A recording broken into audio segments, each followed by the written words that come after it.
A continuación, Verde 2.0.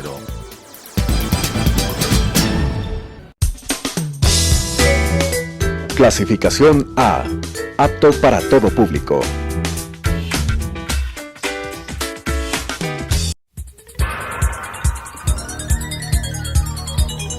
Las opiniones vertidas en este espacio por la producción y dirección del programa son de exclusiva responsabilidad de sus autores y de quienes intervienen en ellos.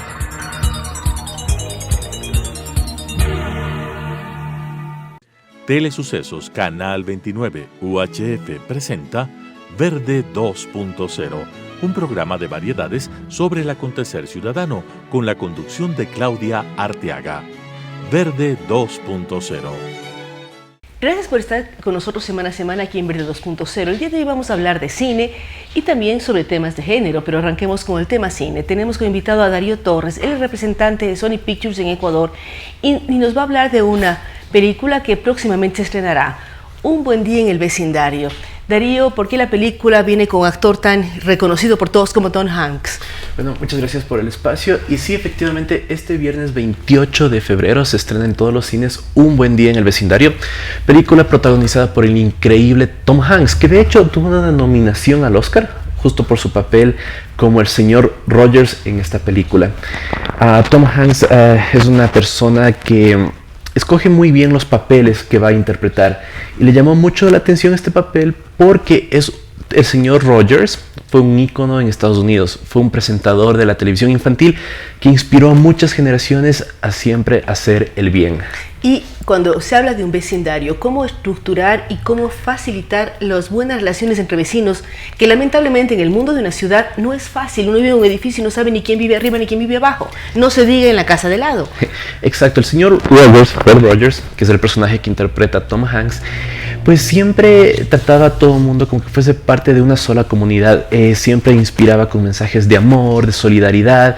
Y él, cada vez que entraba al set de su programa, siempre cantaba la canción que en español se llamaría ¿No quieres ser mi vecino?, inspirando a que toda la gente pueda tener un trato como él lo daba hacia los demás, un trato que él nunca juzgaba a las personas por su condición, siempre las trataba a todas por igual.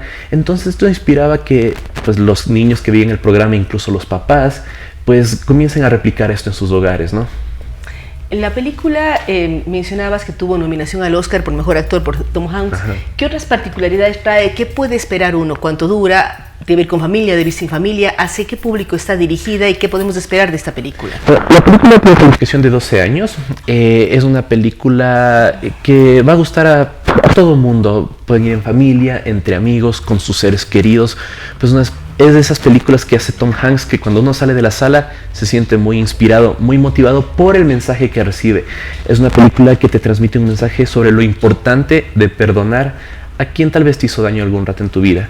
La película dura 108 minutos y pues estoy seguro que muchos la van a disfrutar.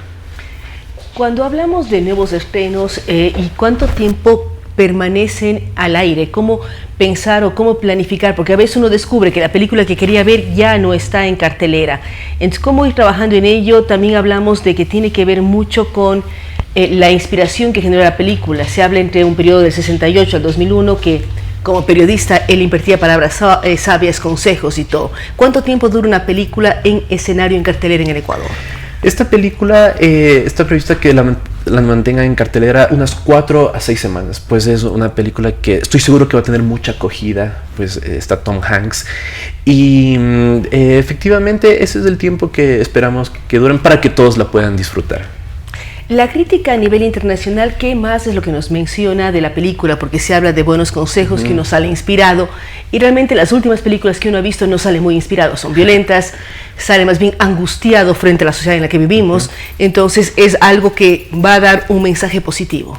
Exacto, justo Sony Pictures apostó a pues sacar esta película porque ya era tiempo de tener un contenido que inspire a la gente, que motive a ser mejores personas.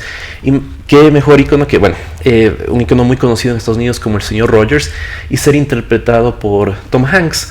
Es una película que en verdad la gente la va a comentar muchísimo, la va a recomendar, porque tiene un mensaje, como te comenté, sobre el perdón muchas veces la gente guarda mucho rencor, y es interesante cómo Fred Rogers, pues al periodista que le va a hacer una entrevista, le hace recapacitar sobre los problemas que este periodista tiene y cómo él debe enfrentar los conflictos para así poder perdonar a quien le hizo daño y vivir una vida tranquila. Fred Rogers es esa luz en el camino. Ahora, la película se basa en un artículo de una periodista que decide levantar el perfil de este personaje. Exacto. Entonces, ¿cómo entender también el papel de los medios que de pronto descubren o se ponen a investigar sobre personas que generan buenas obras, que son buenas personas, son buenos vecinos, al mismo tiempo que buenos profesionales? Exacto, justo la película se basa en un artículo que lo hizo un periodista, y es curioso porque igual el periodista que forma parte de la película era alguien que quería buscar si Fred Rogers tenía un lado oscuro. Tal vez él decía, bueno, en la televisión es así, tal vez fuera de la televisión es una persona totalmente diferente, pero él se lleva la sorpresa porque Fred Rogers es muy amable en televisión y también fuera de televisión. Entonces, o sea, no es que asume el papel como un actor, sino es lo que es él. Es lo que él es, una persona bondadosa, amable, muy carismática. Él ayudó a muchos niños que tenían diferentes problemas, siempre los invitaba al programa, y es lo que él, es una sorpresa para él. Entonces ahí es donde la entrevista se vuelca hacia el periodista y además no hacia Fred Rogers, porque Fred Rogers pudo identificar que él tenía un problema, un conflicto, algo que no le dejaba tranquilo. Y pues, sin hacer spoilers, en torno a eso gira la película. Una película entonces que hay que ir a ver en familia y con amigos para encontrar un canto de esperanza y mostrar que los seres humanos somos buenos por naturaleza y no lo violento que a veces se ve en el propio cine. Exacto, en esta película van a descubrir justo ese lado, y muchas personas les va a encantar conocer a Fred Rogers y este lado humano y muy carismático que él tiene. Muchísimas gracias a Darío Torres. Hay entonces un compromiso de ir al cine y mirar esta película, Un buen día en el vecindario, una película que trae un canto de esperanza, demuestra los buenos que somos los seres humanos, que somos buenos vecinos, buenas personas, más allá de lo que podemos ver a través de una pantalla en un momento dado, sino mostrar realmente cosas positivas. Gracias nuevamente a Darío Torres de Sony Pictures, que van a presentar esa película a partir del día de mañana aquí en la ciudad capital y en todo el país. Vamos a ir a una pausa, luego de la cual estaremos con una nueva entrevista hablando sobre temas de género con la especialista de la Universidad Internacional STEC, Gabriela Pazmiño. Verde 2.0. Como le habíamos anunciado, estamos con la especialista Gabriela Pazmiño. Ella es docente investigadora de la UISEC y con ella queremos hablar sobre un evento que se llevó a cabo en este mes, pero además pensar que marzo es el mes de la mujer. Ustedes, Gabriela, conjuntamente con la Defensoría Pública, hicieron un coloquio que tiene que ver con ni una menos o ni una más, podríamos decir también, dependiendo de cómo se maneje este tema. ¿Cómo trabajar y cómo analizar lo que ocurre en el Ecuador en el tema de violencia de género? Bueno, Claudia, muchas gracias por la invitación, muchas gracias por este espacio. Por una parte, para empezar, la Universidad SEC está realizando realmente un esfuerzo por salir de la investigación desde los ámbitos académicos y llevarla también a la sociedad civil, de ahí la alianza con la Defensoría Pública. Y en medio de esto, en la Facultad de Psicología estamos llevando a cabo una investigación que tiene que ver con el análisis de las redes de apoyo con la que cuenta una mujer que ha sido víctima de violencia, y en el coloquio Ni Una Menos presentamos los resultados de esta investigación. Entonces, creo que hay dos formas de verlo, y una sería a partir de la sociología. Una de nuestras investigadoras del equipo de investigación que realizó el análisis estadístico pudo darnos esta perspectiva, es decir, cómo una mujer desde los constructos sociales puede considerar que está destinada a cuidar de su marido, a cuidar de su casa, a ser una mujer sumisa, cariñosa, amante de los niños. Y cómo eso... A ver, yo quisiera que más bien, cuando uno habla de sumisa, decir, no, pensar que una mujer toma como opción de vida el dedicarse a ser ama de casa y cuidar a sus hijos. No sé si sumisa o no sumisa, pero es una opción de vida, no porque la obligan. Sin duda. Igual uno decide ser periodista o decide ser psicólogo o quiere ser investigadora, son opciones que uno toma. Al inversa, pocos hombres deciden quedarse en casa cuidando a sus hijos. Y sin embargo, como le decía, desde el punto de vista sociológico, se considera que son constructos sociales, que justamente por esa razón, puesto que no hay un constructo social que diga los hombres deben quedarse en casa, es una tarea de alguna forma que le ha sido asignada a las mujeres. En cierto modo es algo que ha sido cuestionado desde los estudios de género, desde el feminismo en particular, y desde la sociología. Sin embargo, nuestra investigación tiene una parte de la psicoterapia, a partir de nuestra maestría en psicoterapia que desarrollamos en la Universidad SEC, y justamente nos permite interrogar esto ya no desde la parte social, desde el punto de vista universal de todas las mujeres deciden ser amas de casa, porque como usted dice muy bien, son opciones de vida. Este momento, digamos que hay opciones. Antes no teníamos muchas opciones, el mundo cambió. Nos han abierto camino a otras mujeres, efectivamente, para que nos encontremos aquí el día de hoy. Y sin embargo, desde la psicoterapia podemos interrogar cómo ese constructo social, cómo ese mandato social, como dicen varias autoras feministas en particular, han calado en cada mujer individualmente, porque incluso una invectiva social que dice sé delgada, sé bella, sé sumisa, sé amante de los niños, no necesariamente tiene el mismo impacto para una mujer que para otra. Eso depende justamente de su constitución subjetiva. Usted habla mucho del término sumisa. ¿Qué significa, de acuerdo a los constructos que tenemos y los temas sociológicos y psicológicos, la sumisión en el caso de temas de género? Sí, es muy importante esta aclaración porque de alguna forma no sostenemos ni desde ningún punto de vista en la academia la sumisión como un principio femenino o como un principio rector de la feminidad. Sin embargo, consideramos, por ejemplo, que puede existir del lado de la mujer más bien un deseo de libertad, y mucho más se ha manifestado en las últimas décadas, y que puede resultar amenazante para los hombres o para ciertos espacios sociales. Entonces, en ese sentido, esta especie de llamado a no rebelarse, a no hablar, a ser discreta, a ser silenciosa, de alguna forma se ha puesto del lado de lo femenino. Y en cierto modo tal vez estoy olvidando precisar que se trata de los resultados de una batería psicológica que nosotros aplicamos a 75 mujeres de la Defensoría Pública, en donde parte de las preguntas eran... y el cuestionario es anónimo, es decir, uno lo llena simplemente, es anónimo, es por escrito, son respuestas y ustedes lo evalúan. Exactamente. Entonces, una de las puntuaciones más sorprendentes fue justamente una de las cosas que más nos llamó la atención en términos de los resultados, es que también este test no medía solamente las redes de apoyo, sino también medía los estereotipos. Y resulta que las mujeres que han sido víctimas de violencia de género puntúan muy alto en estas categorías. ¿Cómo debería ser una mujer, por ejemplo? Son algunas de las preguntas, y abiertas, no necesariamente tienen una estructura previa de las respuestas que se puede dar. Sino es lo que la persona quiera poner. Exactamente, sino aquello que la persona quiera contestar.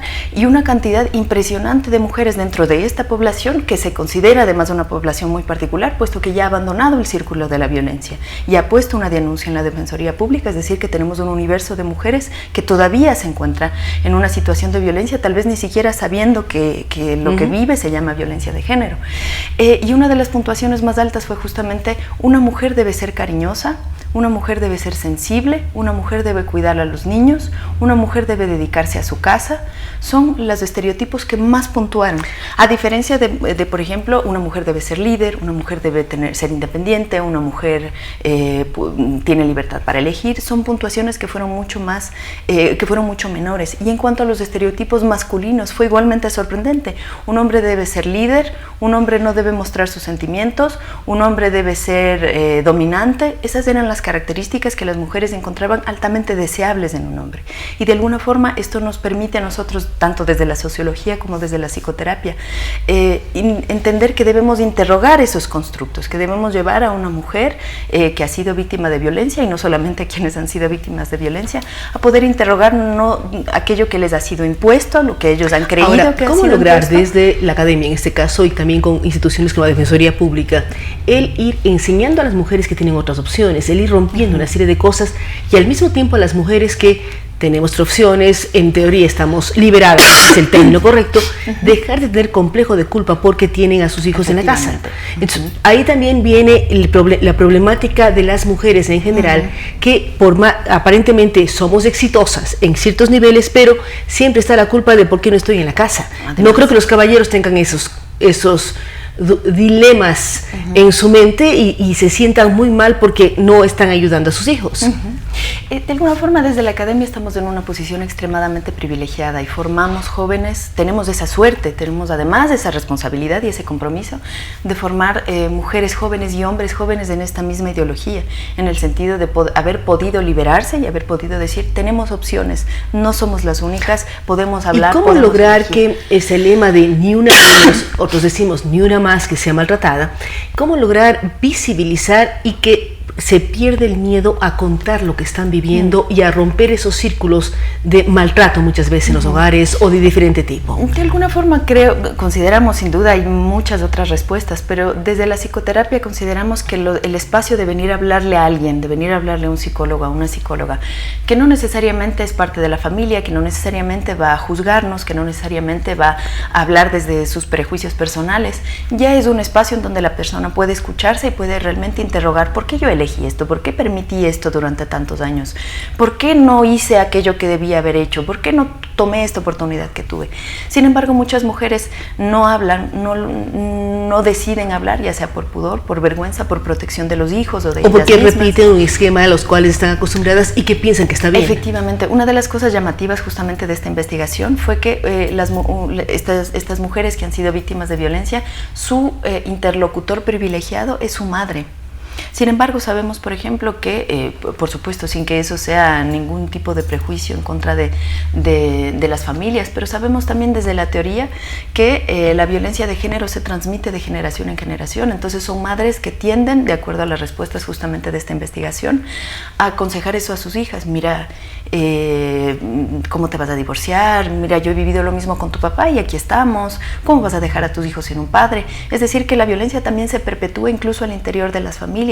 Entonces esta información nos deja rasgos muy valiosos para saber por dónde debemos interrogar. ¿Y cómo lograr romper ese círculo? Porque si mi principal interlocutor es mi propia madre y ella me dice: está bien lo que está sucediendo, o yo también viví lo mismo, tu abuela vivió lo mismo, tu tía vive lo mismo, ¿cómo evitar que esa nueva madre, esa mujer que está teniendo sus hijos, no haga que sus hijas, en este caso, y sus hijos también reproduzcan en la siguiente generación los mismos problemas? Es el reto que tenemos, yo creo, como sociedad, como academia, que muchas de las estudiantes, por ejemplo, que llegan a la universidad, lo hacen en un recorrido a veces caótico. No siempre es una opción inmediata a la universidad, mucho menos en épocas en donde es difícil el acceso a la educación superior, y como la posibilidad, lo que llamamos empoderamiento también, por ejemplo, cómo las mujeres pueden aprender que para ellas también es posible, algo que realmente jamás se plantearon en generaciones anteriores, va rompiéndose.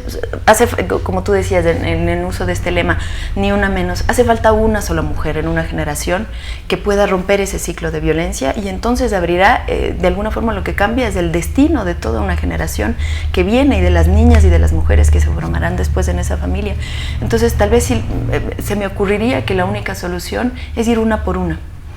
Realmente, si al menos una mujer logra interrogarse, ya sea con el discurso que se empieza a escuchar y la palabra de las mujeres que empieza a liberarse, si al menos una mujer logra interrogarse por aquello que ha vivido y por cómo eso puede y qué es lo que va a transmitir a las futuras generaciones, creo que hay una esperanza para que esto se erradique. ¿Cómo apoyar a estas mujeres? Si una mujer decide empezar a hablar, decide empezar a romper este círculo, ¿cuál es la forma de apoyo? Ustedes hicieron una encuesta a más de 70 mujeres conjuntamente con la Defensoría Pública, pero si uno identifica mujeres que quieren ir rompiendo estos círculos de dominación o de sumisión, no sé cómo expresar este tema, cómo ayudar y qué alternativa se le puede dar para que reciba apoyo.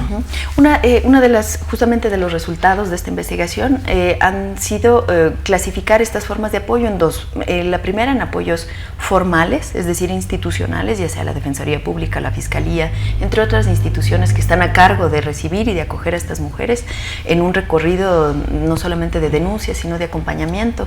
Y muchos hemos visto qué crítica es la situación también en términos de la revictimización de mujeres que acuden a estas instancias y que deben repetir una y otra vez sus testimonios, y muchas veces llegan a un punto muerto en las denuncias que realizan. Sin embargo, hemos visto también de cerca los esfuerzos reiterados de personas específicas, de gente que ha trabajado con nosotros desde la Defensoría Pública, en esos esfuerzos por ir más allá de las dificultades de toda institución. Y por otro lado están las redes de apoyo informales, que serían los amigos, la familia, y de alguna forma es ir multiplicando los apoyos que puede tener una mujer. Justamente no es llamativo en sociedades como la nuestra que se suponga que a quien hay que decirle todo es a la madre. Sin embargo, ir multiplicando esos apoyos, ir fortaleciendo los lazos familiares, los lazos informales. Mira que en otros tiempos una de las formas de apoyo privilegiadas era la comunidad, el barrio, la familia extendida. Ahora la modernidad ha hecho que eso se reduzca mucho y que los lazos se vuelvan sumamente frágiles y que las mujeres y los hombres y los niños y las niñas cuenten con muy pocas personas y cuenten con apoyos inconsistentes, inestables, que pueden desaparecer. Entonces, de alguna forma, nuestra orientación es ir fortaleciendo esas redes, tanto formales como informales, para, como tú dices bien, acompañar a esas mujeres y que puedan definitivamente salir de ese círculo de violencia y que vemos que tiene impacto. E incidir directamente en las nuevas generaciones. Son temas todos muy importantes. Gracias a Gabriela Pazmiño. Este tipo de foros como el que realizó la Universidad SEC son importantes. Hay que mostrar y visibilizar lo que las mujeres viven cada día a día en sus hogares, en sus diferentes espacios, y lo importante es que seamos conscientes de ello y hacer una campaña articulando entre todos para evitar que nuevamente las mujeres caigan en círculos de violencia, que se empiece a evidenciar los problemas, que se empiecen a denunciar, pero sobre todo ir tratando de que no se reproduzcan en las siguientes generaciones, que hombres y mujeres vivamos en una sociedad equitativa, equilibrada, con respeto a nuestros derechos, respeto también a todo aquello que entraña vivir en sociedad, vivir en familia y vivir en grupos, que debemos trabajar para que todos podamos salir adelante y tengamos opciones para escoger y no que nos pongan ya una carga por sí sin que tengamos derecho a opinar. Así es que nuevamente, gracias a Gabriela Pazmiño, ella es docente investigadora de la Universidad SEC. También gracias a quien nos acompañó, a Darío Torres, para hablarnos de la nueva película que se estrena, temas todos interesantes para la comunidad, y esperamos sus comentarios y sugerencias a través de las redes sociales. Gracias por acompañarnos semana a semana aquí en Verde 2.0. Nos vemos en una semana más. Las opiniones vertidas en este espacio por la producción y dirección del programa son de exclusiva responsabilidad de sus autores y de quienes intervienen en ellos.